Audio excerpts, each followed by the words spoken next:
Ever wonder how a story with almost zero dialogue can make you feel, well, everything? Today, we're going to take a look at the animated short Peep in the Paper Plane. We're going to see how it uses sound and just three little words to take us on this huge emotional ride. It's pretty amazing stuff. So yeah, that's the big question, isn't it? How does this work? We're going to see how the creators build up all this tension and deliver a massive emotional payoff, really proving that sometimes what you hear is way more powerful than what anyone says. All right, so first things first, you gotta set the stage. Every story needs a world, and this little film builds its entire vibe using some really subtle sounds and this super charming papercraft look. And right from the jump, the sound design is doing all the work. You hear that gentle music, the birds chirping. That's not just background noise. It's basically making a promise to us, the viewer, that says, hey, you're in a safe, peaceful place. It sets this calm baseline that's going to make the drama later on feel so much bigger. And here they are, our key players. You've got Paula, who creates the plane, Peep, our little hero, and of course, the paper plane itself. But notice the plane isn't just some object, it's everything. It's the thing that gets the whole story moving. And here we go, the very first word of the film. After Paula makes the plane and it takes off, Peep just looks at it and says one thing: cool. That's it. That's the starting pistol. That one little word of awe is what kicks off Peep's whole adventure. So, Peep wants the plane. Now, the story has to give him a challenge. This is where we really start to feel for our hero. He wants to fly on that paper plane more than anything, but as he's about to find out, it is not going to be that simple. And this is where you can really hear his emotional journey. It's all in these little sounds. It starts with a determined grunt, then a surprised yelp when it doesn't work. That turns into the frustration of a little cry, and finally, just this groan of defeat. We feel every single bit of that struggle without anyone needing to explain it. It's brilliant. Now, to make things just a little bit worse for poor Peep, he's not alone. His friend Kate is watching the whole thing. And you know, her laughter isn't mean or anything, it's just playful. But when you're Peep and you're trying so hard, that laughter just makes the frustration even bigger. It's such a relatable little moment. Just when you think things can't get any more frustrating for our little guy, the story hits its climax. The world outside suddenly starts to match how Peep feels on the inside, totally chaotic and unpredictable. And just listen to this. The whole sound of the film just flips on a dime. That gentle, playful music is gone. The birds are gone.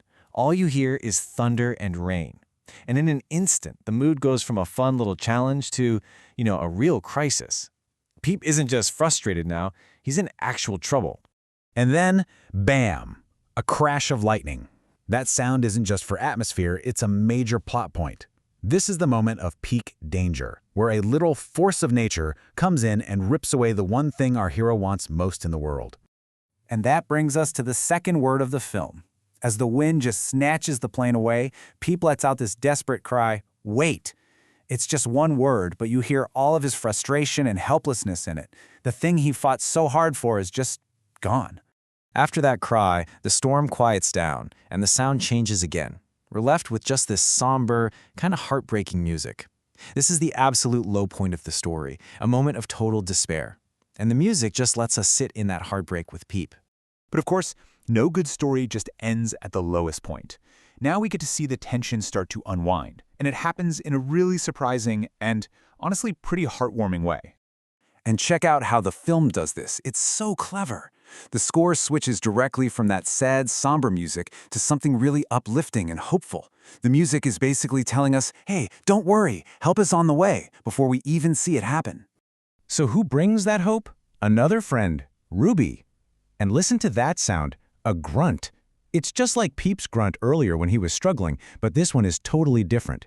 It's the sound of a helpful, determined effort. The problem isn't solved by Peep alone, but by a friend helping out. And now, finally, the resolution. All that struggle, the frustration, the loss, the rescue, it has all been leading up to this one single triumphant moment of pure success. Here it is, the third and final word. It's not a smart word, it's just a sound of pure, instinctive joy. Whee! This is the ultimate payoff for everything we've been through with him. It's the sound of success, of flying, of a dream finally coming true. And the best part is, this victory isn't just his. We hear Peep laughing and cheering, but we also hear Kate giggling again.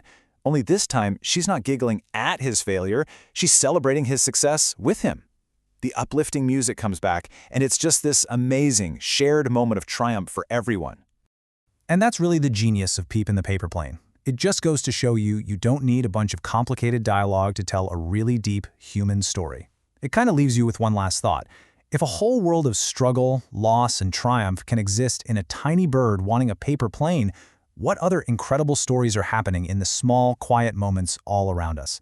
Thanks for watching.